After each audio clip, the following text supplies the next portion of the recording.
Bonjour, aujourd'hui on va vous présenter une recette, une classique que tout le monde fait et que tout le monde veut faire.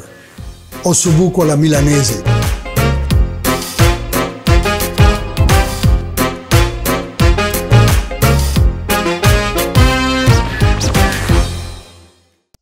On a allumé le feu, on a ajouté un peu de beurre et là on ajoute l'huile. Le beurre pour la saveur et l'huile pour la chaleur. Il ne faut pas que le beurre brûle et l'huile non plus. À feu là, très là, ils vont fondre. Et voilà. Et après, on passe sur l'étape de saler, poivrer la viande, la passer légèrement dans la farine et on la fait saisir. Là, comme je disais, un petit peu de poivre, un petit peu de sel, pas plus. On tourne toute la viande. On fait la même opération. Toujours avoir une main sec. Elle est mouillée maintenant, alors je me prends l'autre main. Comme on dit, une sec, une mouillée. On a mis le sel. On passe légèrement dans la farine. Tous les côtés. Voilà. Même chose. Ça empêche, on passe dans la farine, pourquoi? D'abord, ça nous donne une certaine densité après quand la sauce va être faite, mais la chose la plus importante, elle fait comme une enveloppe à la viande. Ça veut dire que les jus restent en dedans. Là, on essaie d'enlever les surplus de farine. On les tape ensemble, comme vous voyez, la farine tombe, et voilà, c'est prêt. On allume le feu. Je l'avais éteint parce qu'il venait trop fort. Bon, c'est lequel? C'est celui-là. Et voilà, j'ai pris le bon, oui. On le met pas mal au maximum. On essaye d'avoir la partie grasse, ça veut dire l'huile et le beurre partout dans les chaudrons. Puis quand il est à une bonne température, il faut que vous saisissiez la viande. Et voilà, regardez, voyez. On essaye de mettre l'os au milieu, l'os de l'ossobuco. Et voilà, notre ossobuco est là. On le garde peut-être 4-5 minutes sur chaque côté, en façon qu'il prenne un beau couleur brun. C'est là qu'il est bien saisi. Et en même temps, le jus qui va sortir, il va coller à la poêle, mais vous allez le déglacer avec le vin blanc. Et là, tout le goût qui est collé à la poêle, il va aller dans la sauce, puis ça va être ça qui va donner le goût. Là, je crois que ça y est, on le tourne, on garde toujours les os au milieu, l'os de l'ossobuco. Et voilà, regardez la couleur, elle est belle et brune. Et on va faire la même chose aussi sur ces côtés-là. Et voilà.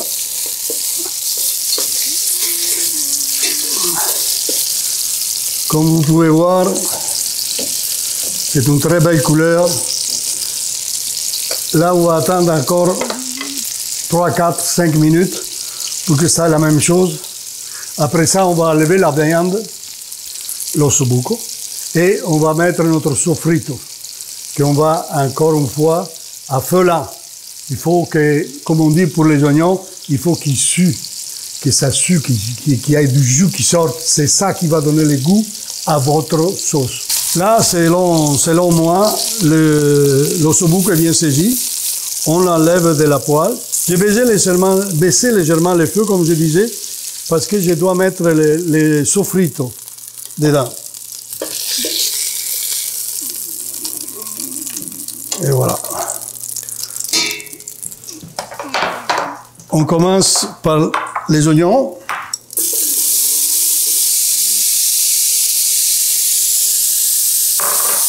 Céleri. Les carottes. Et les bouquets garnis.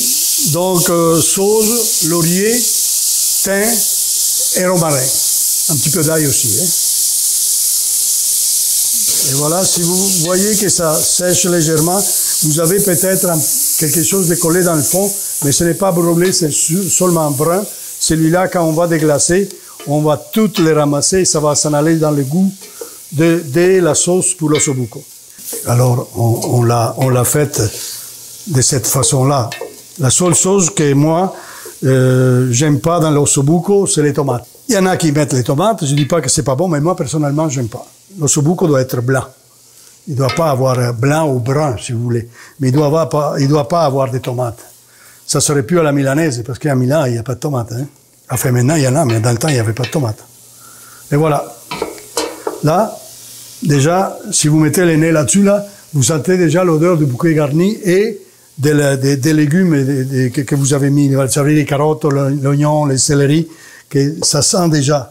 Ils sont ils ont à peine commencé. Pour avoir le jus de tout ce que vous avez mis dedans, il faut que ça cuise lentement. Si vous le faites cuire vite, il fait les mêmes enveloppes qu'on a faites à lui. Il fait une enveloppe autour, puis le jus ne sort pas. C'est comme ça qu'on fait un steak, on le fait saisir à la grille. Pourquoi? Pour garder le jus en dedans. Si on le met à feu là, le jus va sortir. Et voilà. Vous voyez, il a déjà ramassé tous les brins, l'eau, les jus que les légumes qui ont laissé sortir, il a déjà enlevé tous les brins qui avaient collé. Et voilà. Et ça va donner du goût. Voilà. Là maintenant, on remet déjà l'ossobuco dans les chaudrons. S'il y a du jus qui reste dans l'assiette, vous le mettez dedans aussi, parce que c'est ça qui va donner du goût. C'est tout le jus de viande, ça. Ce jus-là, vous voyez, qui descend, c'est le best. On a mis la viande, là maintenant, on tourne encore une fois la viande.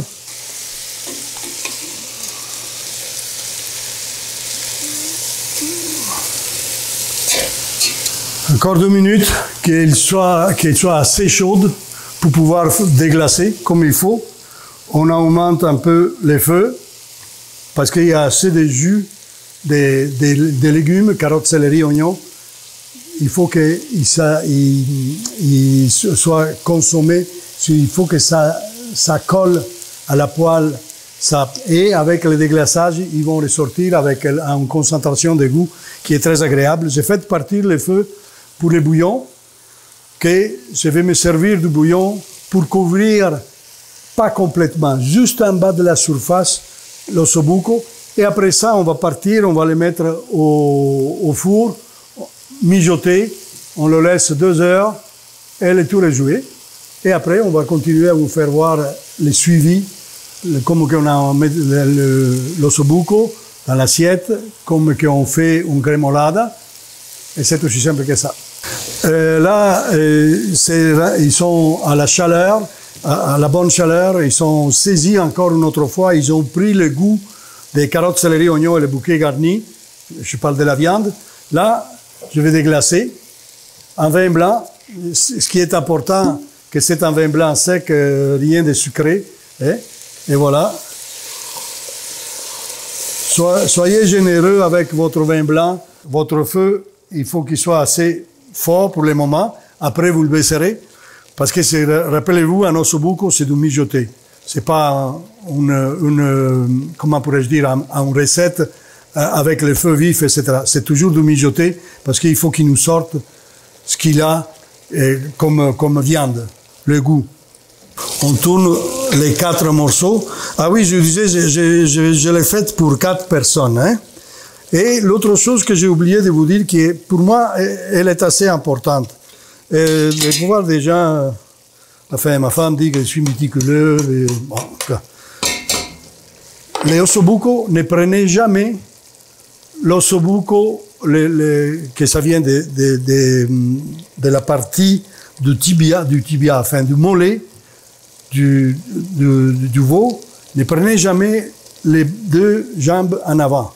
Ils sont beaucoup plus nerveuses, ils sont plus durs et ils ont moins de viande. Il faut prendre toujours les pattes du veau en arrière, juste en bas du genou et juste en haut de la cheville. Ça, c'est la meilleure partie. Disons que les tibias d'un côté, que ça, c'est l'os, et de l'autre côté, comment t'appelles ça, les mollets, c'est ça la viande que vous avez. L'autre chose, il faut qu'il soit coupé assez épais. Disons qu'avec une pâte, vous faites 3. Ils sont assez épais, pourquoi? Parce que dedans, il y a les tendons. Les tendons, ils vont fondre tranquillement avec la cuisson et ils vont s'en aller sur la viande. C'est comme ça qu'ils vont garder la viande tendre.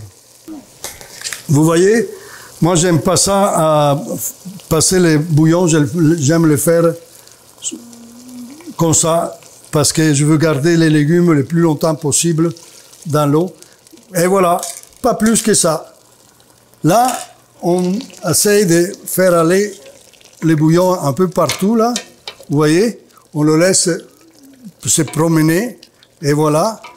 Et là, il est à un parfait hibou assez fort.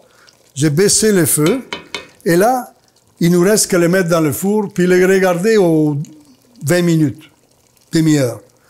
Regardez s'il y a besoin encore de bouillon, ou s'il faut l'arroser. Avec le jus qu'il y a là, on arrose la viande pour qu'elle soit toujours humide.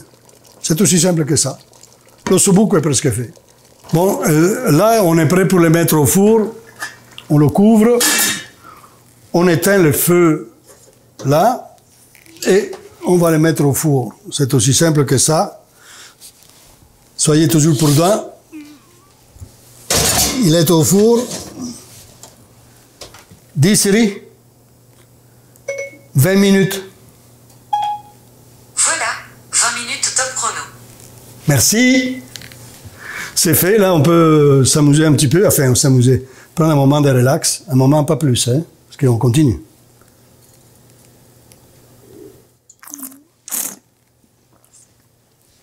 T'as la barrique qui se boit bien. C'est ça qui est dangereux. Là, l'ossobuco, après 2 heures, il est supposé d'être prêt. On va regarder ça. Et voilà. Oui, effectivement. Regardez-moi ça. Magnifique. On va le mettre là. On va seulement faire réduire légèrement la sauce. Voilà.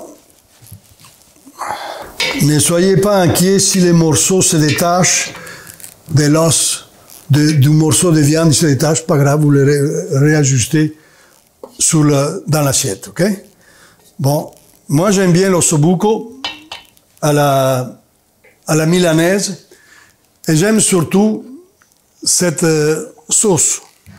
Sauce qu'elle n'est pas cuite, un mélange froid de persil, zeste de citron et un peu d'ail. Il ne faut pas exagérer dans l'ail. D'accord? Bon, les zestes de citron, c'est très particulier. Il faut que vous preniez seulement les zestes, sans prendre la membrane qui est blanche. Parce que cette membrane-là blanche, elle est amère, elle vous donne de l'amertume. Tandis que les zestes, la partie jaune, disons, elle vous donne pas l'agrume, c'est pas le jus de citron, c'est les zestes. Elle vous donne cette fraîcheur que vous avez besoin pour un plat qui est quand même, je ne veux pas dire riche, mais costaud. En mettant ça, ça allégit les plats. Vous allez y goûter et vous allez savoir. Naturellement, tous ces ingrédients-là, il faut qu'ils soient coupés très, très, très fins. Il ne faut pas les râper, les citrons. Parce que quand vous le râpez, le jus va d'un côté à l'autre. Il faut le couper, aller en coupe, pas lâcher. Parce que c'est la même chose quand vous lâchez, le jus des zestes, il va tout partout, sauf qu'à la bonne place dans les zestes. Tandis que ça, quand vous les coupez en coupe, et là, vous goûtez, vous avez l'explosion des huiles du zeste de citron. J'ai fermé le feu, j'ai rapproché mon ossobuco proche de l'assiette pour pas faire de dégâts, mais soyez pas surpris si vous arrivez des dégâts. Voilà, il y a un morceau de ossobuco qui s'est défait. Ça me dérange pas, je vais le reprendre. Et je vais les placer comme il faut et où il faut. Et voilà. Bon. Là, moi, j'adore accompagner l'ossobuco avec un risotto au safran. Vous pouvez l'accompagner aussi avec un purée de légumes, si vous voulez, un purée de pommes de terre. Ou sinon, une chose assez classique, c'est avec comme on dit, de la polenta. On fait ça aussi. Et voilà mon risotto.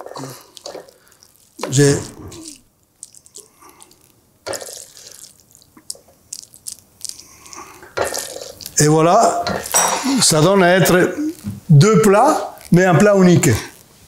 Et là, je vais prendre les mains. Hein. On met la fameuse grémolade par-dessus. Et n'oubliez pas que l'os, il y a la moelle. Il ne faut pas manquer ça. C'est magnifique. Il y en a même qui prennent la moelle et ils la mélangent avec les risottos. Moi, j'aime mieux manger la moelle tout seul et après prendre une bouchée de risotto. On va prendre juste un petit peu de sauce. On va légèrement la mettre là. Et là, je ne veux pas la mettre par-dessus ma grémolade. Et voilà, les fameux moments de la vérité.